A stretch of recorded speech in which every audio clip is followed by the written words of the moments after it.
Hello বন্ধুরা, তোমাদের সাথে শেয়ার করব মায়ের কাছ থেকে শেখা সয়াবিন আলুর তরকারি। প্রথমেই সয়াবিনটা অল্প তেলে ভেজে নেবো, তারপরে কড়াই একটু তেল দিয়ে আলু ভাজার জন্য আলুটা ছেড়ে দেবো। তার মধ্যে দিয়ে দেবো একটু নুন, যাতে আলুটা তাড়াতাড়ি ভাজা হয়ে যায়। আলু ভাজা হয়ে গেলে আলুটা তুলে নেবো, দিয়ে দেবো কড়াই আর একটু তেল, দিয়ে দেবো অল্প চিনি, শুকনো লঙ্কা, দারচিনি, দুটো লবঙ্গ, দুটো এলাচ, দিয়ে কুচানো পেঁয়াজ আর কুচানো লঙ্কা দিয়ে গোল্ডেন ফ্রাই হতে দেবো।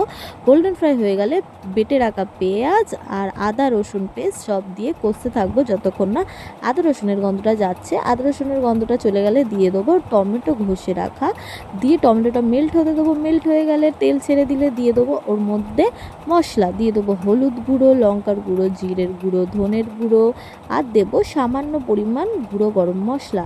এবার দিয়ে অল্প জল দেবো, দিয়ে মশলাটাকে কষতে থাকবো যতক্ষণ না মশলাটা থেকে তেল ছাড়ছে।